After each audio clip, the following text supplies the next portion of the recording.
On the day I was crowned empress, I sat before the dressing mirror for 4 Shechen.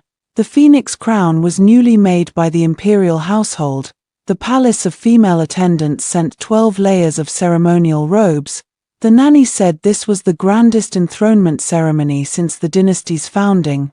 This was what His Majesty was making up to me, making up for the absurdity of these past 3 months, where he stayed with consort Ning every night, leaving me to plan my own coronation alone. The hour of the ceremony was nearly upon us. The head eunuch hurried in, knelt low, his face pressed to the ground. "Your Majesty, His Majesty sends word. Consort Ning had a nightmare last night and remains unsettled this morning. His Majesty will stay to dine with her. The ceremony will be delayed by 1 Shechen."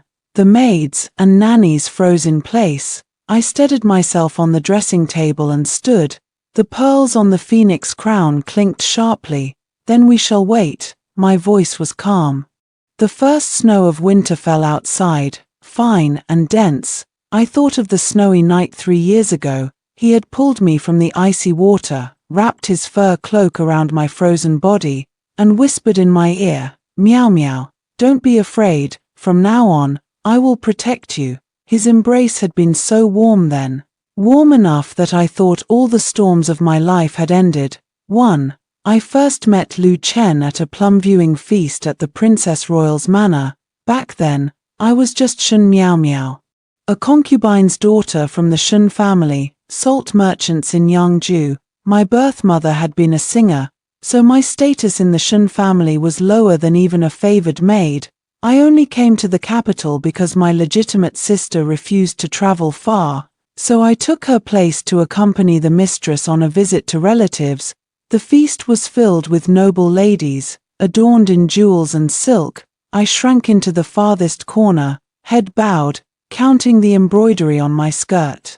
I wore a faded lotus-pink jacket, shabby and glaring among the rich brocades. Suddenly someone screamed, "Lady Ning has fallen into the lake." Everyone rushed toward the shore. I stood up too, only to be violently pushed from behind.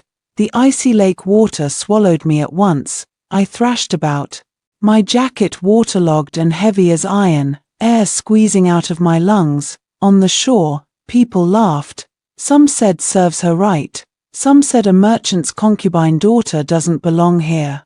Just as I thought I would die, a hand grabbed me, strong, warm, with thin calluses. I was dragged ashore, coughing violently. A black fur cloak fell over me, wrapping my soaked, shapely body. Through messy hair, I saw a young man's face, deep eyes, high nose, lips pressed tightly. He crouched before me, wrapped me carefully, then lifted me into his arms. The crowd fell silent. The Princess Royal hurried over. "Your Royal Highness, I'm taking her." His voice was cold. The Shun family lacks discipline. They let their daughter push someone into the lake. They should be investigated. He carried me through the silent crowd. The snow fell heavier, settling on his shoulders, on my lashes. I buried my face in his chest and heard his steady heartbeat. The pine scent on him, mixed with cold snow, became my warmest memory for years to come. That year, he was 22, Crown Prince Lu Chen of the Liang dynasty. I was 16. A little concubine's daughter who nearly drowned at someone else's feast. 3 days later, an imperial edict arrived at the Shun family's residence in the capital. I was carried into the Eastern Palace and granted the title of Liangdi. No 3 matchmaker, 6 proposal wedding, no 10-mile red procession. Just a small blue-curtained sedan, entering through the side gate at dusk. Not even a firecracker set off. But I didn't care. The nanny who escorted me said, "Liangdi. This blessing fell from the heavens. His Highness never looks at women. There isn't even a concubine in the Eastern Palace. You are the first." I thought I was special to him. Only 3 months after moving in did I learn who that Lady Ning was. Ning Wantang, legitimate granddaughter of the Duke of Zhenghua, the most talented woman in the capital. The white moonlight Lu Chen had hidden in his heart for 10 years. And I, Shun Miao Miao, I was only there because I'd worn a lotus-pink jacket that day. Looking a little like her from afar in the snow, too, the coronation ceremony was finally held. During that one delayed scorching, I sat at the mirror while the maids reapplied my rouge over and over.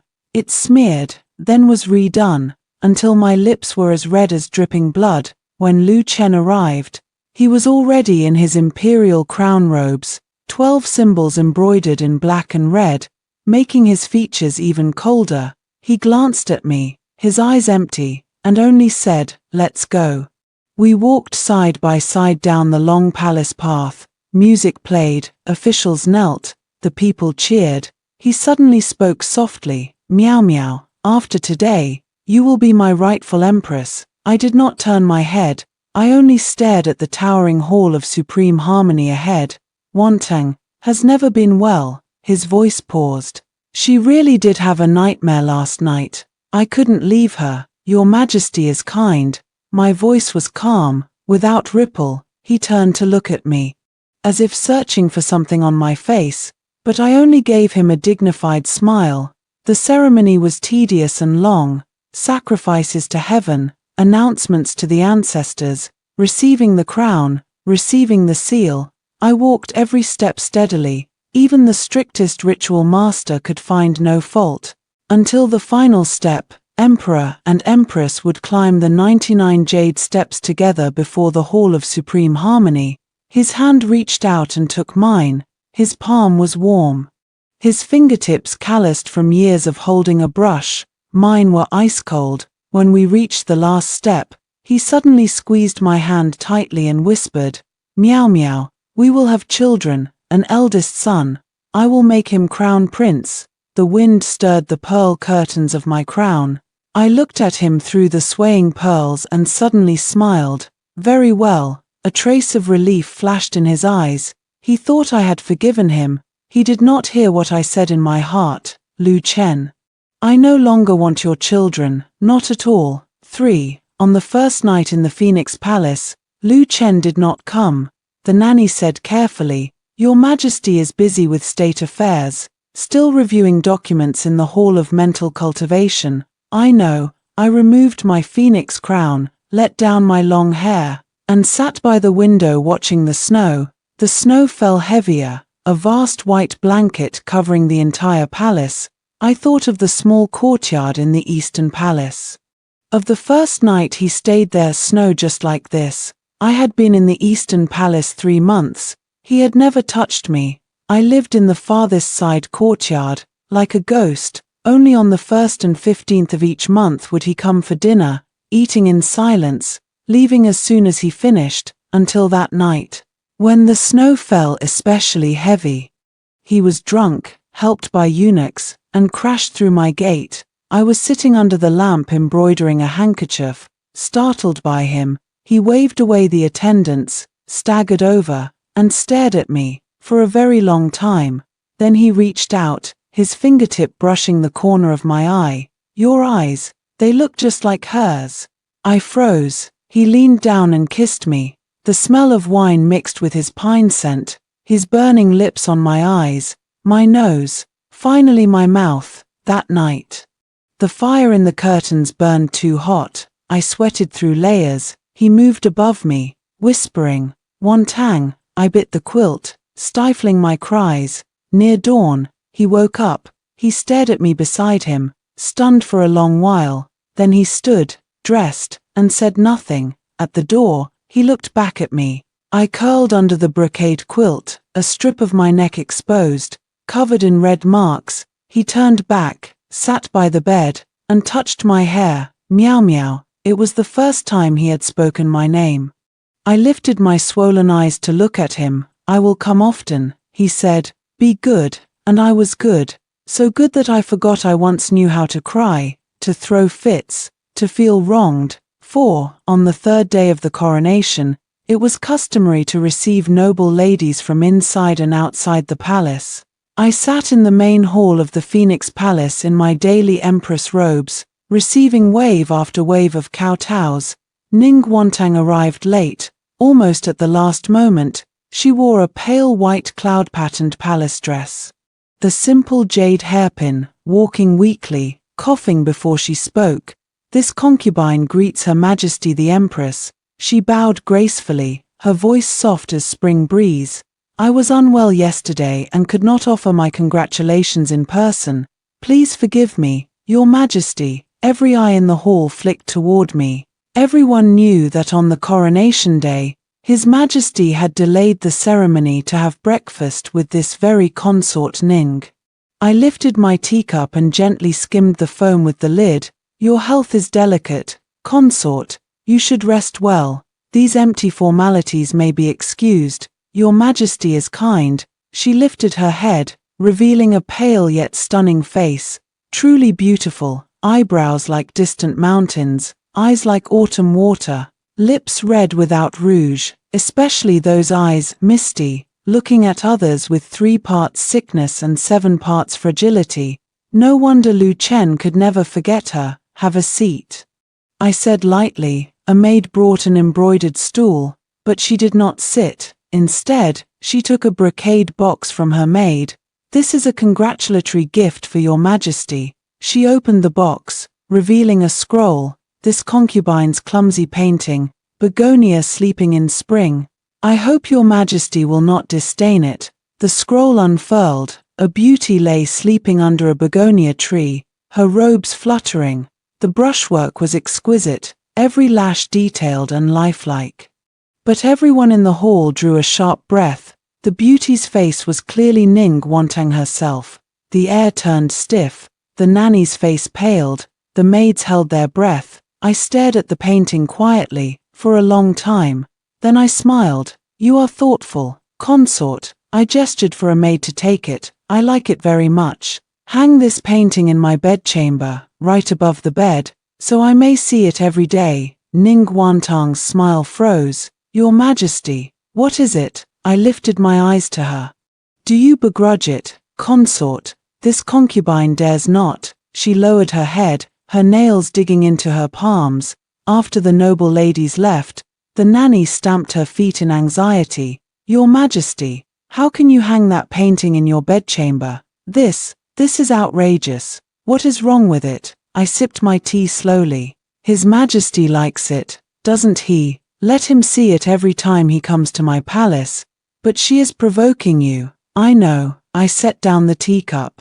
The porcelain clicked crisply against the table. But I am the Empress now. If she paints herself, I will hang it. If she fights for favor, I will step aside. Whatever she wants, I will give it to her. I looked at the snow falling outside again. I want to see just how long she can remain proud. 5. Lu Chen came in the evening. As soon as he entered the bedchamber, he saw Begonia sleeping in spring. He stopped and stared at the painting for a long time. Wanting gave this to you? Yes. I was combing my hair before the mirror, watching him through the glass. The consort was thoughtful. This concubine likes it very much. He walked over, took the jade comb from my hand, and slowly brushed my long hair. In the bronze mirror, we looked like an ordinary couple. She is unwell and simple-minded. She means no harm.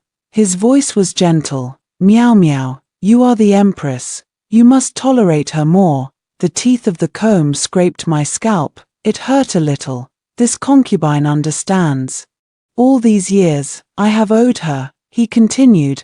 The matter of the Duke of Zhengguo's mansion. You know, she was born a noble lady, yet she suffered so much because of her family. I knew, 10 years ago, the Duke of Zhengguo had been implicated in treason. His entire family was executed. Only Ning Wantang, young at the time, had been sent into the palace as a maid. Lu Chen had known her since childhood and had secretly cared for her. It was not until 3 years ago, when the late emperor fell seriously ill and Lu Chen ruled as regent, that he found an excuse to release her from the laundry bureau and place her in an outside manor. He had originally planned to welcome her into the palace as a concubine as soon as he ascended the throne, but he feared hidden attacks would harm her, so he married me instead. Meow meow. He suddenly embraced me from behind, his chin resting on my shoulder. Give me a child. In the mirror, his eyes were closed, his lashes long. I spoke softly. This concubine is drinking fertility medicine. Good. He kissed my earlobe. Wantang is weak. She may find it hard to conceive. You are the empress. Your child will be the legitimate heir. My heart sank little by little. So that was it. Ning Wantang could not bear children. He wanted me to bear a child for her to raise. Your Majesty. I looked at his closed eyes in the mirror. What if this concubine cannot bear children either? He opened his eyes. He was silent for a very long time. Then he let go of me and walked to the window. You will not. His back looked tall in the candlelight, yet also distant. The imperial physicians say you are healthy. What if something happens? Then we will adopt one from the imperial clan. He spoke lightly.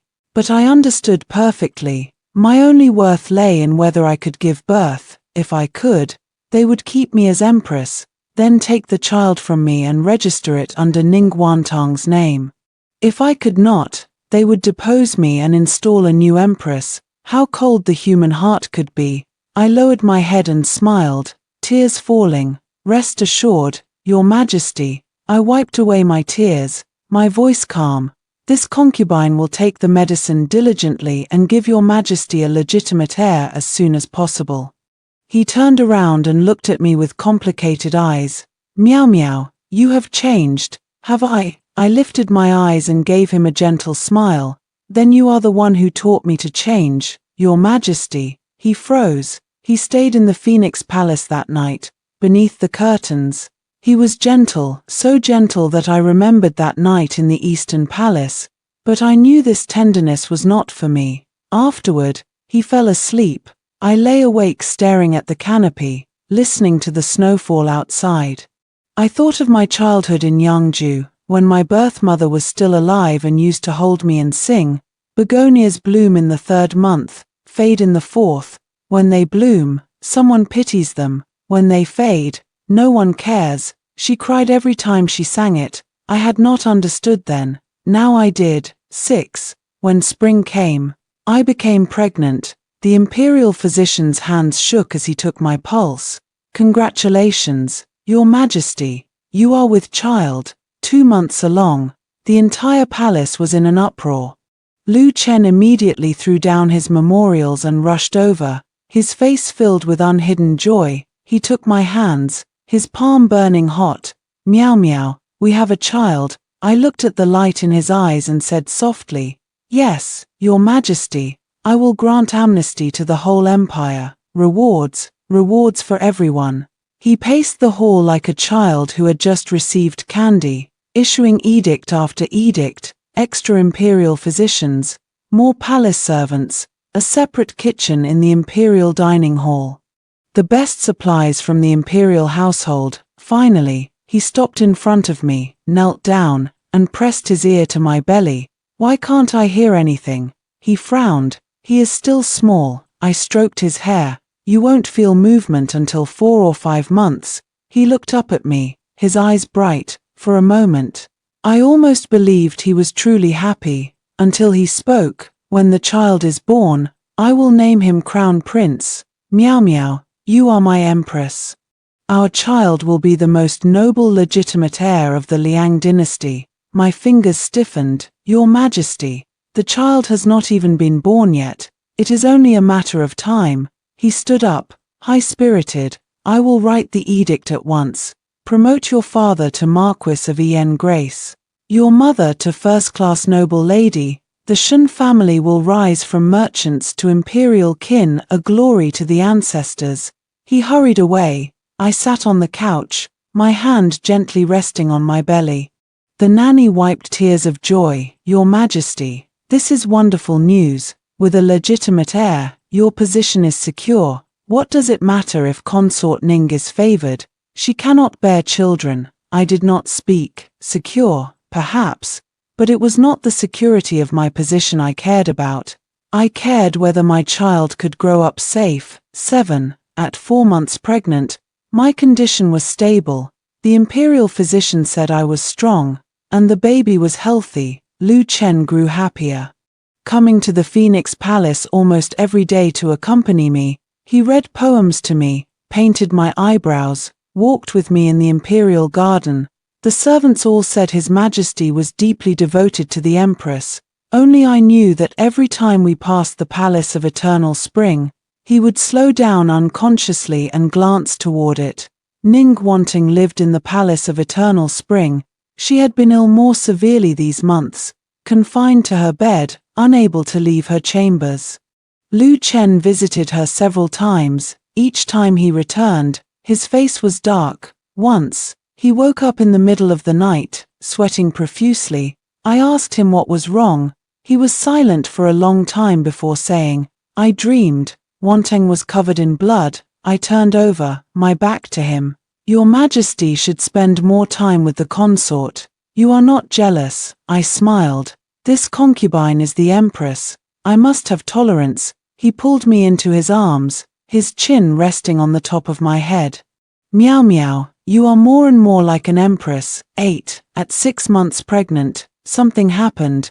The imperial household sent a batch of cloud brocade tribute from Jiangnan, meant for swaddling clothes for the unborn prince. I chose a few plain pieces and had the rest distributed to the palaces. For Ning Wanting, I specially picked the brightest pomegranate red fabric. The eunuch who delivered it returned and said Consort Ning had cried upon seeing it, fainting from weeping. I asked why. The eunuch knelt on the ground, trembling. The consort said, "The color is too red, like blood." She remembers when the Duke of Zhengguo's mansion was executed. The ground was covered in blood. I nodded. "I was careless. Take that fabric back and send her a moon-white one instead." The eunuch left and returned, his face even paler. The consort said, "Moon-white is the color of mourning clothes. She does not dare to wear it." I put down my embroidery frame. "Then what color does the consort want?" The consort said, "She wants the sky blue water brocade that your Majesty kept for yourself." I smiled. Sky blue water brocade was the most precious piece.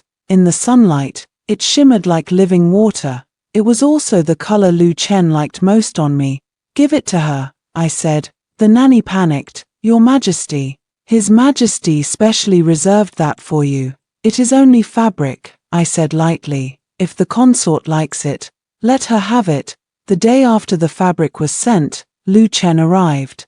His face was dark. "Wantang is unwell. Why did you have to provoke her?" he demanded as soon as he entered.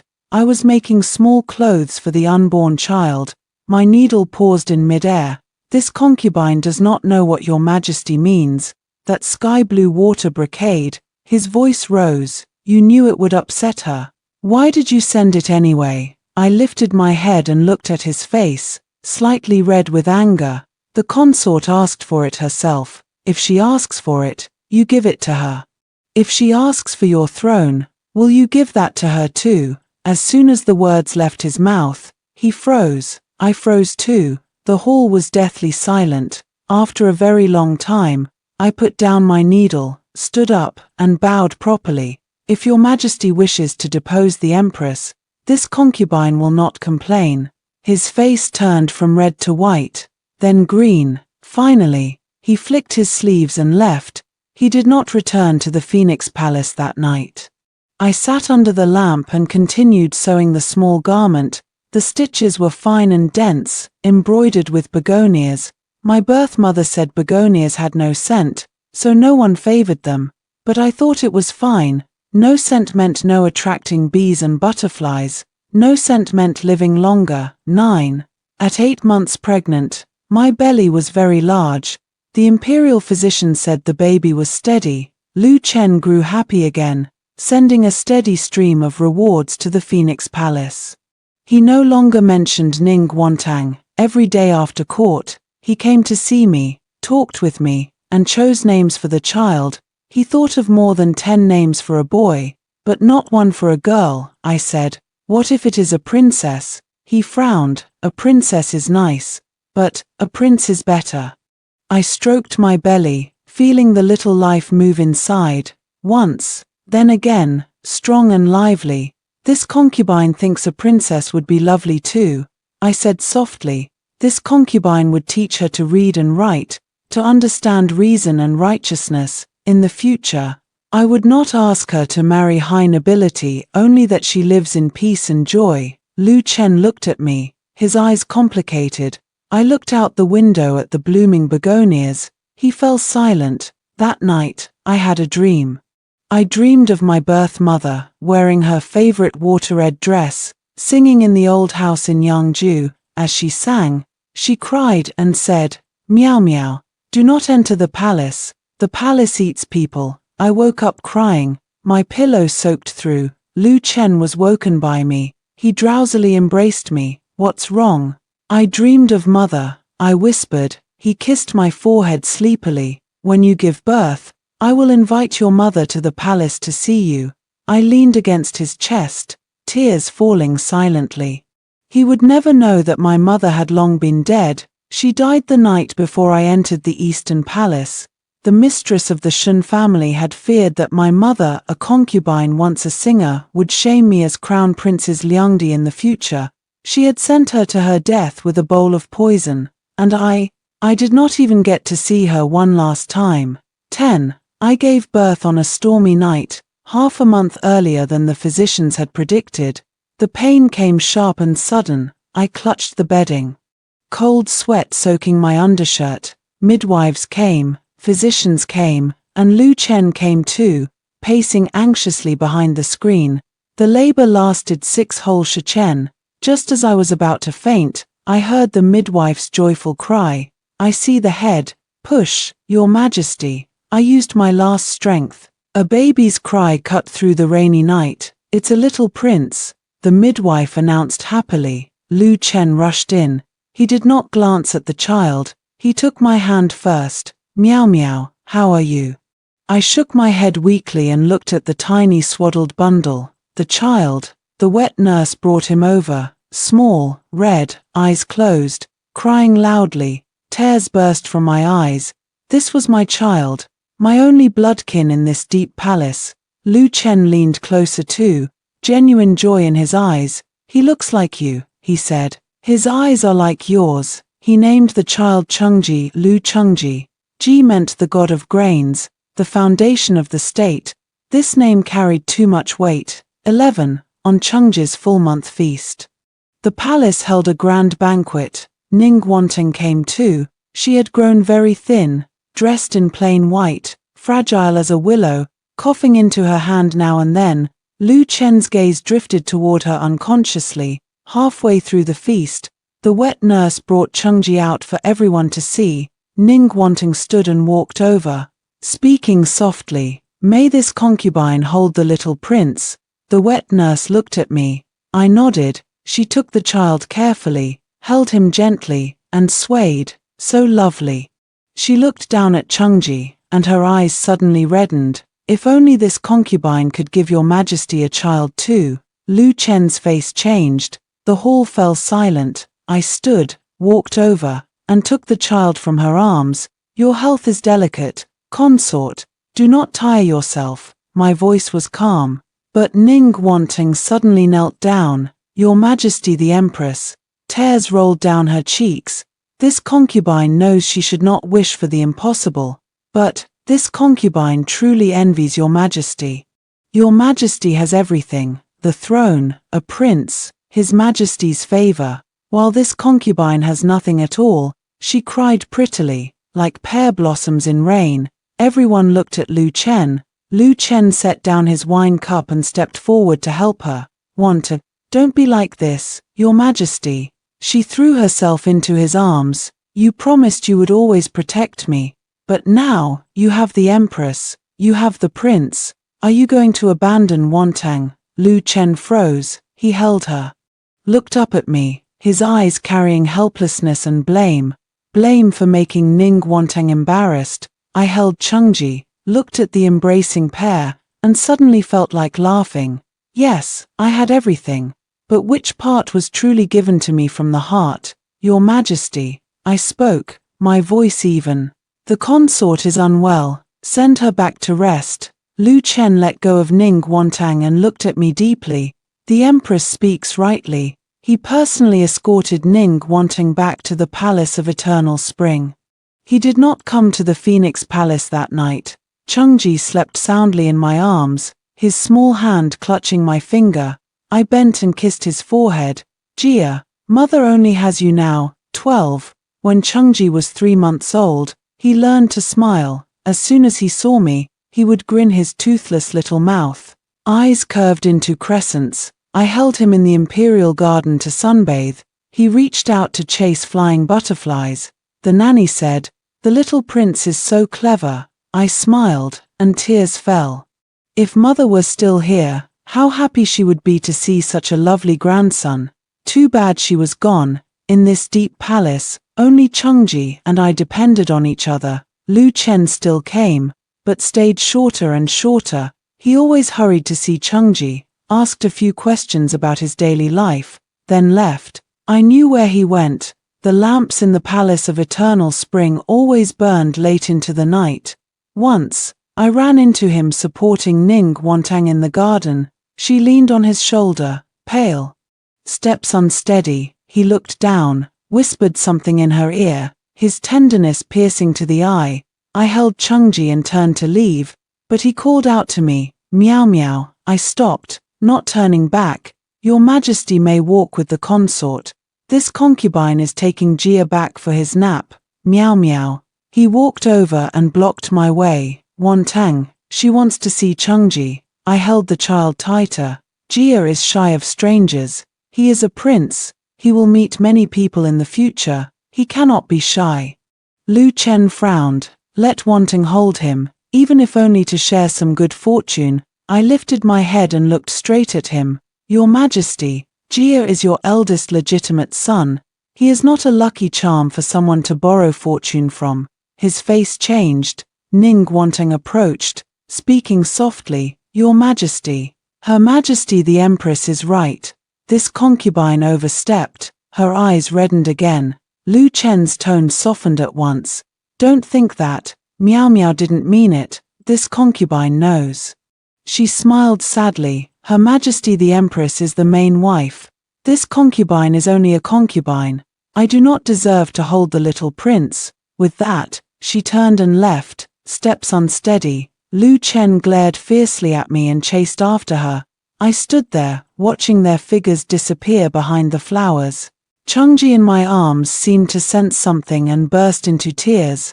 I patted him gently, humming the song my birth mother had taught me. Begonias bloom in the 3rd month, fade in the 4th. 13. When Chungji was not yet 1 year old, a great event happened. Ning Wantang was pregnant. When the news came, I was teaching Chungji to read. He sat in my lap, his chubby little finger pointing at the pictures, babbling. The nanny rushed in flustered. "Your Majesty, the Palace of Eternal Spring. Consort Ning is with child." The book in my hand fell. "How many months?" The imperial physician said. 3 months. 3 months. Exactly when Lu Chen had started going to the Palace of Eternal Spring frequently. I picked up the book and pointed again at the pattern. "This is a flower, Jia." "A flower?" Chungji blinked at me with big eyes, then suddenly reached up to touch my face. Only then did I realize my face was covered in tears. 14. Ning Wantang's pregnancy put the whole palace on edge. Lu Chen practically lived in the Palace of Eternal Spring. Physicians visited 3 times a day. All the best food from the imperial kitchen went there. By contrast, the Phoenix Palace was as cold and quiet as the abandoned palace. Even Chungji's first-year birthday feast was held hastily. At the banquet, Lu Chen was distracted, staring at the hourglass. I knew what he was waiting for news from the Palace of Eternal Spring. Sure enough, halfway through the feast, a eunuch hurried over and whispered in his ear. He stood at once. "Wantang is unwell, I will go check on her."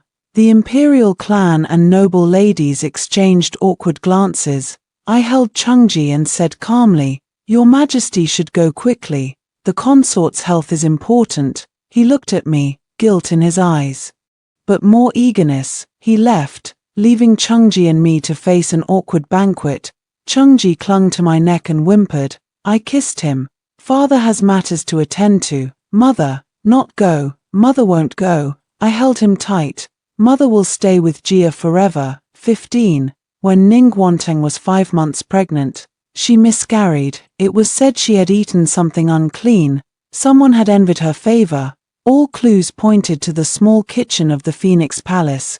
When Lu Chen stormed into the Phoenix Palace, I was feeding Chengji porridge. He flipped the table over. Bowls and plates shattered everywhere. Zhang Miao Miao. It was the first time he had called my full name.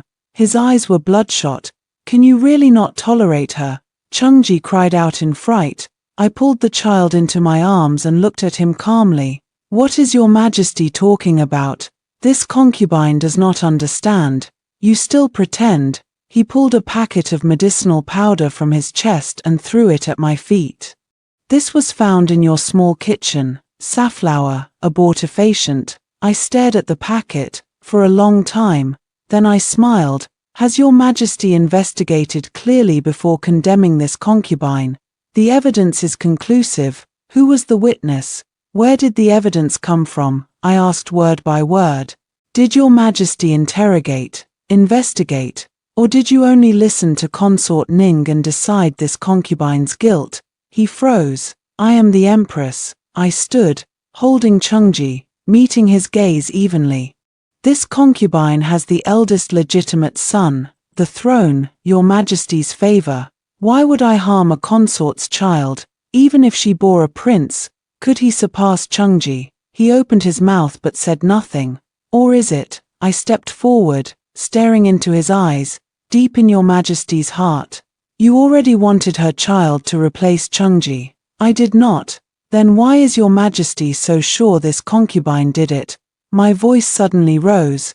Just because she cries a few tears, says a few words of grievance, and your Majesty believes her. What about this concubine? I have served your Majesty for 4 years, borne your children, in your Majesty's heart. Am I really this despicable? Tears finally burst forth, pouring down. Lu Chen looked at me, his anger fading little by little, replaced by panic. Meow meow, don't call me that. I stepped back, holding Chengji.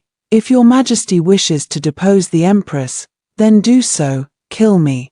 Torture me, this concubine will accept it all. Only, spare Chengji. He is your own flesh and blood. I knelt down, holding Chengji. I knelt before him. He stood there, motionless. After a long while, he bent over, trying to help me up. I pulled away. Your Majesty, please return. I lowered my head, my voice hoarse. This concubine is unwell and needs to rest. His hand froze in midair. Finally, he turned and left. 16. That matter ended without resolution. The medicine could not be traced. For the eunuch in the small kitchen had committed suicide. No proof, no witness. Lu Chen never mentioned it again. But he did not come to the Phoenix Palace either. Chengji and I truly became a widowed mother and child in this deep palace. Chengji grew day by day. He learned to walk, to talk, to hug my leg and say, "Mother, why doesn't father come to see us?" I said, "Father is busy." Does father not like Jia anymore? How could that be? I knelt down and wiped the tears from his face. Father loves Jia the most, but I knew he was lying. I was lying too. This deep palace was full of lies. 17. When Chengji was 3, Ning Wanting became pregnant again. This time Lu Chen protected her like a fortress. The palace of eternal spring was sealed tight. Not even a fly could get in. I took Chengji to fly a kite in the imperial garden. From far away, I saw Lu Chen supporting Ning Wantang for a walk. Her belly was already large. Walking slowly, he held her, whispering something down to her. His gaze so gentle it could drip water. Chengji pointed toward them. "Father," I covered his mouth. "Jia, let's go back." "But father, that is not your father." I picked him up and turned away. "Your father died long ago." Chengji lay on my shoulder and cried softly. That night, I had a dream. I dreamed that Chengji had grown up, wearing dragon robes, sitting on the high dragon throne. Beneath him, officials cheered "Long live the Emperor." But his face was blurry. I tried to step closer, but I could not reach him. When I woke up, my pillow was soaked. 18. The day Ning Guanteng gave birth, she had a difficult labor. It was said she labored for 3 days and nights, blood filling basin after basin. Lu Chen waited outside the chamber, not sleeping for 3 days. Finally, the child was born, stillborn. Ning Guanteng also suffered severe bleeding and nearly died. Lu Chen went mad, summoning all imperial physicians to the Palace of Eternal Spring. He stayed there himself, not attending court for a full month. During that month, Chengji fell ill, a high fever raged, his little face burning red. I stayed by his side, not sleeping for 3 days and nights. Physician after physician came, bowl after bowl of medicine was poured down him, but the fever would not break. On the 4th night, Chengji began to mutter deliriously, "Father, hold me, mother, Jia is cold." I held him, tears dropping one by one onto his face. "Jia, don't be afraid, mother is here. Mother is here." At dawn, the fever finally broke. Chengji weakly opened his eyes, looked at me, and whispered, "Mother, Jia dreamed of father." I kissed his forehead. "What did father say in your dream?" "Father said, let Jia grow up well and protect mother." I broke down crying. 19. After losing her child, Ning Guanteng's personality changed completely. It was said she cried and screamed all day, smashing things, cursing people. She cursed me, cursed Chengji, cursed everyone who lived better than her. Lu Chen indulged her, letting her rage. Once, she stormed into the Phoenix Palace, hair loose and wild like a madwoman. "Zheng Miao Miao, are you satisfied? My child is dead, and yours lives. Why? I told the maids to stop her. "Consort, restrain your grief." "Restrain? How can I restrain?" She shrieked. "You did this. You killed my child. You poisonous woman. You will get your karma. Your son will die too. Die." I lifted my hand and slapped her. A loud, clear sound. Everyone froze, including Ning Guanteng herself. "This slap is to teach you manners," I said coldly. "I am the Empress. Chengji is the eldest legitimate son. Dare curse him one more time, and I will show you what real karma is." She covered her face and stared at me in disbelief. Then she laughed, a shrill, bitter laugh. "Empress, eldest legitimate son. Ha ha ha, Zheng Miao Miao. Just you wait. One day His Majesty will depose you, make me Empress. My child would have been the true heir. Too bad," I said lightly. "Your child is already dead."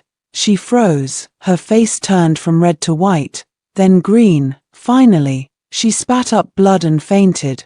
When Lu Chen arrived, this was what he saw. He picked up Ning Guanteng, looked up at me, his eyes cold as ice. "Zheng Miao Miao, how dare you?" "Why would I not dare?" I looked at him calmly. "She is a concubine. I am the wife. She cursed the imperial heir. By law she deserves death. I only slapped her. That is mercy. You, if your Majesty wishes to depose the Empress, then do so." I cut him off. "But before you depose me, issue an edict to execute this vile woman who cursed the imperial heir." He glared at me, fury almost bursting from his eyes, but in the end, he said nothing. He carried Ning Guanteng and left. 20. After that incident, Lu Chen stopped coming entirely. The Phoenix Palace became a real cold palace. Allowances were cut, charcoal was halved, even the food from the imperial kitchen arrived cold. Eunuchs from the imperial household fawned on the powerful and trampled the weak. They wouldn't even give us decent tea sets. The nanny was so angry she wanted to argue, but I stopped her. "Forget it, Your Majesty. They're bullying you, I know." I looked at the withered begonias outside the window, but I don't want to fight them right now. I wanted to keep my life and watch Chengji grow up. Chengji was 5, and very sensible. When he saw cold rice, he would say, "Mother, Jia isn't hungry." When charcoal was scarce, he would push his little hand warmer to me. "Mother, Jia isn't cold." I held him, my heart breaking. "Jia, mother is useless. Mother is the best." He wrapped his arms around my neck. "Mother is Empress. Jia is a prince. When Jia grows up, I'll protect mother." 21. When Chengji was 6, rebellion broke out at the border. Lu Chen marched in person. Before he left, he came to the Phoenix Palace. 3 years had passed. This was our first meeting. He had aged greatly, white hair at his temples, wrinkles at his eyes. I had aged too, not in face, but in heart. We sat in silence. Finally, he said, "I am going on campaign, half a year at least, a year at most. I have left the Prime Minister to govern the court, the palace. You will oversee it." I lifted my head and looked at him. "Your Majesty trusts this concubine. You are the Empress." Just those 4 words. I smiled. "This concubine accepts the edict." He looked at me, his eyes complicated. "Meow meow. All these years, Your Majesty. Take care." I cut him off. "This concubine will manage the palace well and await Your Majesty's triumphant return." He opened his mouth, but said no more. He turned and left. I stood at the palace gate, watching his back fade away. Suddenly I remembered that snowy night when I was 16. He had held me and said, "Meow meow, don't be afraid, from now on I will protect you." Yet in the end, he was the one who hurt me most deeply. 22. After Lu Chen left the capital, I took charge of palace affairs again. The first thing I did was purge the imperial household. Those who cut allowances, beaten to death. Those who neglected their masters, exiled. Those who fawned on the powerful and trampled the weak, all expelled from the palace. With strict measures, the palace's atmosphere changed completely. Even for the Palace of Eternal Spring, I gave the exact legal allowance, no more, no less, just enough. Ning Guanting came to me several times, crying that it wasn't enough. I said, "If the consort finds it insufficient, she may use her own private silver, or, when His Majesty returns, beg him for more." She glared at me hatefully, but could do nothing. Court officials initially disapproved of a cold palace empress governing. But after several months, seeing me act fairly and decisively, they gradually submitted. Chengji began his studies. The Grand Tutor praised him as bright and quick to learn. I checked his lessons every day, studied and wrote with him. Sometimes he would ask me, "Mother, when will father come home?" I said, "Soon." "Will father like Jia when he comes back?" "Yes." He smiled, his eyes curved. I stroked his head, but my heart was ice cold. 23. Lu Chen returned, 1 year later, with news of a great victory and a pregnant concubine. She had been taken in the military camp, the daughter of a vice-general, surnamed Lin, named Noble Lady Lin. The first thing he did upon returning was promote the 6 palaces. Ning Guantang was elevated to noble consort. Noble Lady Lin became Consort Lin. Other favored concubines all received rewards. Only me nothing. Not even a single "you've worked hard." The day he came to the Phoenix Palace, I was teaching Chengji to write. When Chengji saw him, he happily ran over. "Father." He picked Chengji up and weighed him. "Heavier. The tutor says my lessons are excellent." Chengji said, eager to show off. "Is that so?" He smiled. But the smile didn't reach his eyes. He set Chengji down and looked at me. "This past year, you've worked hard. It is this concubine's duty." Silence, embarrassed, heavy silence. Chengji looked at him, then at me, and whispered, "Father, mother missed you very much." Lu Chen paused. "Is that so?" "Yes." Chengji grabbed his hand. "Mother always stares at father's portrait and cries secretly." "Jia." I cut him off. "Go study." Chengji pouted and left unwillingly. We were alone in the hall. "Meow meow." He spoke. "Consort Lin is 3 months pregnant. I want to move her to a palace beside the Palace of Eternal Spring. For easier care." I smiled. "Your Majesty may arrange it as you wish. You need not ask this concubine. You are not angry." "Why would this concubine be angry?" I looked at him. "Your Majesty is a sovereign with 3 palaces and 6 courtyards. More children are a blessing to the dynasty. As Empress, I should be happy for your Majesty." He looked at me, and something in his eyes shattered. Little by little, "Zheng meow meow. Do you even have a heart?" He had asked me this many times. in the Eastern Palace, when he favored Ning Guantang, when he suspected me of harming people, once I would have cried, thrown fits, asked, "Why don't you ask yourself if you have a heart?" "Not anymore. I have a heart," I said calmly. "It just died a long time ago." He staggered back, his face pale. 24. Consort Lin lost the child. At 5 months pregnant, she slipped and fell, miscarried. It was said she stepped on a loose stone slab in the imperial garden. That slab had been repaired only a few days earlier. The craftsman in charge was newly transferred to the imperial household, and the imperial household was now under my control. Lu Chen stormed into the Phoenix Palace once more. This time, he didn't even bother questioning. "Zheng Miao Miao, what do you have to say for yourself?" I was sewing clothes for Chengji, my needle not pausing. "This concubine has nothing to say. You admit it." "Admit what?" I lifted my head. "Admit that I mismanaged the imperial household and let others exploit the situation. Then your majesty should punish me for dereliction of duty." He stared at me as if he wanted to carve me into 1,000 pieces. "You hate me this much? Enough to kill an innocent child?" I laid down my needle and stood up. "Your Majesty, I have harmed no one. Whether noble consort Ning or consort Lin, their children were none of my concern, because I favored them." I laughed until tears came. "Your Majesty finally said it. You favor them. So I am jealous. You love them. So I am bitter. In your heart, I am just a spiteful, poisonous woman, am I not?" He opened his mouth but said nothing. "Did you ever stop to think?" I stepped closer, step by step. "If I were truly jealous, I would never have let you bring Ning Guantang into the palace.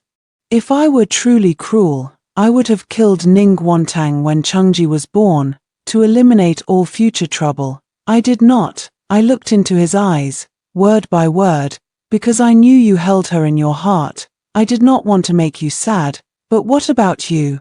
You would rather believe clumsy frame-ups than trust the wife who has stood by you for 7 years. You would rather protect weeping concubines than give your own eldest legitimate son a little fatherly love." Lu Chen. It was the first time I called his name directly. "You are not fit to be a husband, nor a father." He raised his hand and slapped me, hard. I fell to the ground, blood seeping from the corner of my mouth. He regretted it at once, reaching to help me. I pulled away. "Your Majesty, please leave." I wiped the blood from my lips and stood. "From today onward, the Phoenix Palace does not welcome you." He stood there, hand still hanging in the air. Finally, he turned and left, walking slowly, back hunched, like an old man. 25. After that, Lu Chen never came to the Phoenix Palace again. He did not even appear for Chengji's 7th birthday. Chengji asked me, "Mother, has father abandoned us?" I said, "Father is busy. But father has time to walk in the garden with consort Lin." I fell silent. Chengji lowered his head and whispered, "Jia understands. Father doesn't like Jia, and he doesn't like mother." I held him. "Jia only needs mother, He wrapped his arms around my neck. "Jia only needs mother." But I knew he was lying. Every time the tutor spoke of father and son, his eyes would dim. When other princes practiced archery and riding with their father, he would hide behind a pillar and watch secretly. My Jia was longing for a love he would never have. 26. When Chengji was 8, Lu Chen fell ill. Old wounds reopened. Compounded by excessive anxiety, he took to his bed and could not rise. The imperial physicians had no cure. The court grew turbulent. Several adult princes stirred with ambition. Noble consort Ning's father, former followers of the Duke of Zhenghua, began moving in secret. Only the Phoenix Palace remained as still as dead water. The nanny urged me, "Your Majesty, you should visit him. You are Empress. Chengji is the eldest legitimate son. Now is the time." "I will not," I said lightly. "Your Majesty has noble consort Ning to care for him. It is not my place." "But what if your Majesty passes?" I cut her off. "I will be Empress Dowager, and Chengji will be the new emperor. Why the rush? The nanny stared at me as if seeing me for the first time. Yes, I barely recognized myself anymore. The Shun Miao Miao who had been rescued in the snow at 16 and loved Lu Chen with all her heart, she was long dead, 27. Lu Chen's illness lasted 3 months. At first he could barely handle court affairs. Gradually he weakened, until he could not even leave his bed. Noble consort Ning guarded the hall of mental cultivation day and night, letting no one near. Even physicians had to be inspected by her. Ministers began to whisper that the emperor was near death, and a crown prince must be named early. Lu Chengji, the eldest legitimate son, became the only rightful candidate. Noble consort Ning's father, whose name had been cleared and who now served as left censor-in-chief, united old officials to memorialize. The eldest legitimate son was too young. An elder prince should be chosen. He meant the first prince, born of consort Shu, already 15. Consort Shu had been with Lu Chen before his reign, entering the Eastern Palace even earlier than me. But her family was low, so she had never been favored. Her son was ordinary, but old enough. The court erupted in argument. I still stayed behind closed doors, only sending someone to report news from the Hall of Mental Cultivation each day. The nanny was so anxious her lips blistered. Your Majesty. You can't wait any longer. If His Majesty if the first prince is made heir, Prince Chengji will be in danger. I was teaching Chengji to play chess. Jia, your turn. Chengji placed a piece and whispered, Mother, are they fighting for the throne outside? I paused. Who told you that? The eunuch's whisper. I heard them. He lifted his head. At 8 years old, his eyes were surprisingly clear. They say father is dying, and everyone wants to take that seat. I set down the chess piece and held his hands. Jia, do you want that seat? He thought, then shook his head. Jia doesn't want it. Jia only wants to be with mother, safe and peaceful. My eyes burned. But Jia, some things we cannot refuse just because we don't want them. I spoke softly. You are the eldest legitimate son. From the day you were born, you were destined to be watched. Even if you don't fight, others will not let you live. He nodded, half understanding. Then, does mother want Jia to fight? I looked at the withered begonias outside the window, silent for a long time. Mother only wants you to live. 28. News finally came from the Hall of Mental Cultivation. Lu Chen had woken, but his body was broken. The physicians said he had at most half a year left. He summoned me. 3 years had passed since I last stepped into the Hall of Mental Cultivation. The smell of medicine was choking. Noble consort Ning sat by the bed. When she saw me, her eyes were like poisoned blades. Her Majesty the Empress finally deigns to come. She sneered. His Majesty has been ill for 3 months, and you haven't visited once. Such marital devotion. I ignored her and walked straight to the bed. Lu Chen lay on the dragon bed, wasted, sallow, eyes sunken. Only his eyes still faintly resembled the man he once was. He looked at me for a very long time. Then he waved his hand. All of you, leave. Noble consort Ning refused to go. Your Majesty, leave. His voice was weak, but unyielding. Noble consort Ning glared at me hatefully and stormed out through the curtain. We were alone. Meow meow. He spoke, his voice hoarse. Sit. I sat on the embroidered stool by the bed. Is your Majesty feeling better? I will not get better. He smiled bitterly. I don't have much time left. I said nothing. These 3 years, I have thought a lot. He stared at the canopy and spoke slowly. About when we first married, about you waiting for me in the Eastern Palace, about the day Chengji was born, and I held him, happy as a fool, and about how I, step by step, pushed you away. He turned to look at me. Meow meow, I have wronged you. I lowered my eyes to my folded hands. Your Majesty speaks too seriously. I know you don't believe me. He smiled bitterly. I don't deserve your forgiveness, but I cannot rest easy about Chengji. My heart tightened. I know everything happening in court, the Ning family, consort Shu, the restless clans. All eyes are on that seat. He breathed shakily. If I die, Changji is only 8, how can he fight them? So I will write a will. He stared at me. Name Changji Crown Prince, you as Empress Dowager. Ruling from behind the curtain, I lifted my head sharply. Your Majesty, this is the only thing I can do to make amends. His gaze was sincere. Meow meow. Promise me you will help Changji well. He is our child, the legitimate blood of Liang. He cannot fall into others' hands. I looked into his eyes, searching for schemes, for plots, but I saw only tired honesty. Why now, Your Majesty? My voice trembled. Why only now do you remember we are your wife and son? He fell silent, after a long while. He said, because I am dying, only now do I finally understand what truly matters.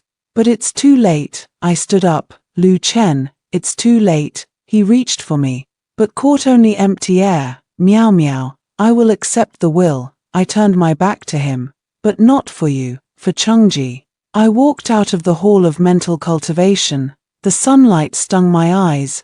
Noble consort Ning stood in the corridor, her gaze venomous. Zheng meow meow. Don't get too proud. I stopped and looked at her. Ning Guantang. Do you know, the most pitiful person in this palace is not me. It's you, she sneered. What do I have to pity? His Majesty loves me most, so he spoiled you into nothing. I cut her off. Besides crying, faking illness, and using cheap tricks, what else can you do, once he is dead? What will you have to live on in this palace? Her face turned pale. I am Empress, mother of the Crown Prince, and will be Empress Dowager. I stepped closer. And you, a childless, unfavored noble consort. Living on his guilt all these years. When he's gone, how many people do you think will want to step on you? She stepped back, stumbling against a pillar. You're scaring me. I have no time for that. I turned and left. Just a reminder. Be careful. 29. The day the will was announced, the court was shaken. Lu Changji, eldest legitimate son, was named Crown Prince. Empress Shun was elevated to Empress Dowager, to rule from behind the curtain until the new emperor came of age. Consort Shu fainted on the spot. Noble consort Ning's father defied the edict in court, saying the empress ruling violated ancestral law. Lu Chen dragged his sick body to court and spoke only 2 sentences. My decision is final. Anyone who objects will be beheaded. The court fell silent. After that, his health declined rapidly. I began visiting the Hall of Mental Cultivation often, bringing Changji. Whenever Lu Chen saw Changji, he was overjoyed. He held his hand, asking about his studies, his daily life, what he liked and disliked. At first Changji was shy, but gradually he opened up, sitting. No mercy, I said. Jia, do you know why your father secured the throne? He shook his head, because when he needed to be cruel, he showed no mercy. I looked into his eyes. The way of an emperor is kindness and authority. Without authority, orders are not followed. Too much kindness breeds arrogance. But, isn't that heartless? Heartless, I smiled.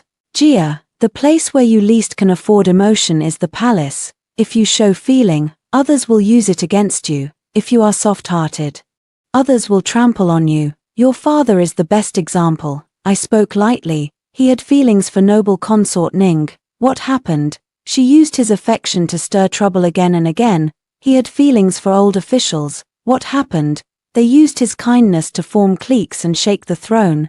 Changji was silent for a long time. Finally he said, "Your son understands." The next day, he personally issued an edict dismissing the old official and seizing his property. After the edict, he asked me, "Mother, did I do right?" I stroked his head. "Yes, but I feel uncomfortable." Then remember this discomfort. I spoke softly. Remember every time you have to harden your heart, then you will know what to cherish and what to let go. An emperor is not heartless. He hides his deepest feelings in his heart.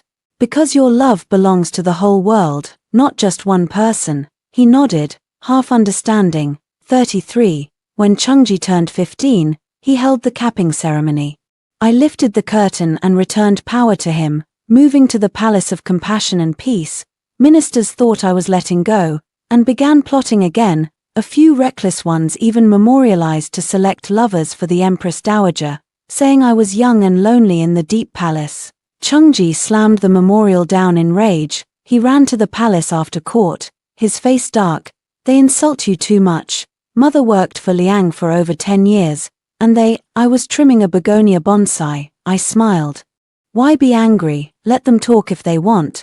But, Jia, I put down the scissors. Do you know why they dare say this? He stared blankly. Because you are emperor, an adult ruling in person, and I am the Empress Dowager, meant to live quietly in the palace. In their eyes, I am useless now, so they can trample on me. His face changed. So you must remember. I stepped before him and straightened his collar. Power is like this. If you are weak, it is strong. If you are strong, it is weak. The more you back down, the more others push. Then what should we do, mother? What to do? I smiled faintly. Let them know, even behind closed doors, the Empress Dowager is still the Empress Dowager. 3 days later, all the officials who had submitted the memorial were charged with corruption. Evidence was solid. No defense possible. Only then did the court realize, even without the curtain, the Empress Dowager still had eyes and influence. No one dared mention lovers again. 34. When Chungji was 18, he married. His bride was the legitimate daughter of the general suppressing the state, Ju Jingshu, a strong, spirited general's daughter, a perfect match for Chungji. On the wedding day, I looked at Chungji in red and suddenly remembered my own enfeoffment as empress. The same red, the same joy. But back then my heart was ice. Now, looking at my son, I felt only warmth.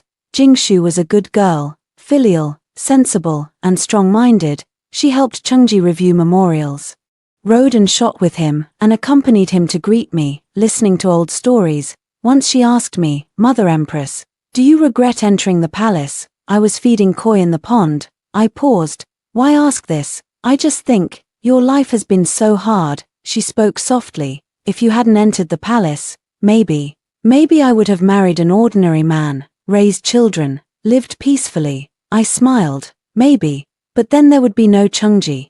I looked at our little grandson playing with maids in the distance, Jingshu's son, born last year. To gain something, you must lose something, I said. I lost freedom, lost love, but I gained Chungji, gained you, gained this lovely little one. Was it worth it? It was worth it. I scattered fish food, watching the koi scramble. At least now, I think it was worth it. 35. When Chungji was 25, I was 42. My health worsened. I coughed often and could not sleep at night. The physicians said my body was worn out from early hardships and needed careful care. Chungji was so anxious he suspended morning court to stay with me. I sent him back. You are emperor. Put state affairs first.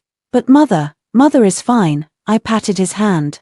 I'm just old. This is how it is when you're old. His eyes reddened. Mother isn't old. I smiled. This boy, a father now, but still a child. That winter, I fell seriously ill. I was unconscious for 3 days and nights. When I woke, Chungji was kneeling by the bed, his eyes swollen like peaches. Jingshu held the little grandson, crying too. I said, why are you crying? Mother isn't dead yet.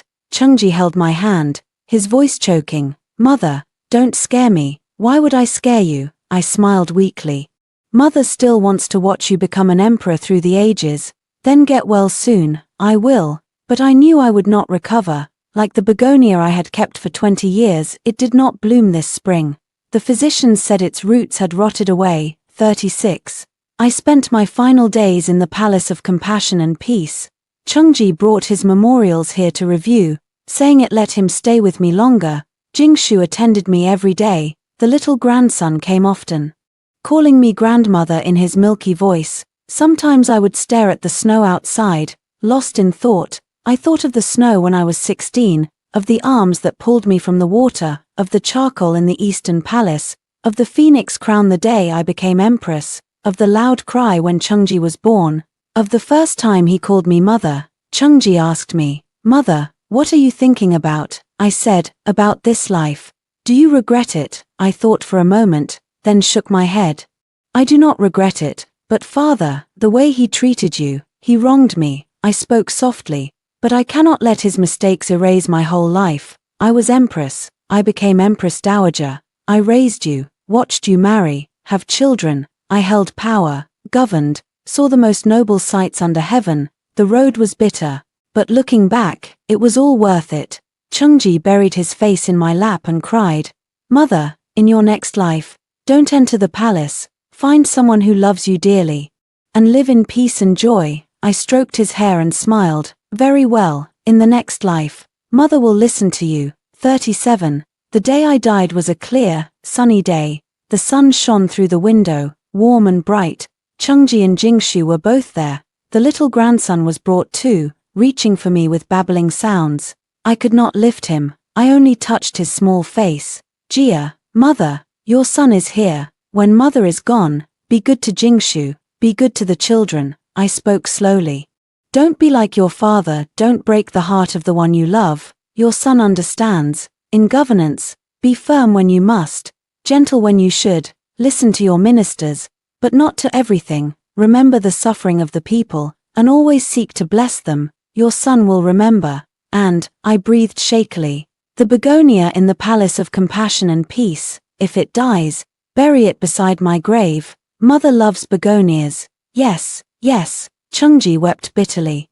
I looked at his face and suddenly thought how much he looked like Lu Chen, especially his eyes. But he was not the same. His eyes held warmth, love, mercy, not like Lu Chen, always cold, hiding too much. "Jia," I whispered, "the proudest thing in my life was giving birth to you." He held my hand to his face. "Mother, don't leave, silly child." I smiled, "All must pass away. But I can't bear to, Mother can't either." I looked into his eyes. "But Mother is tired, I want to rest."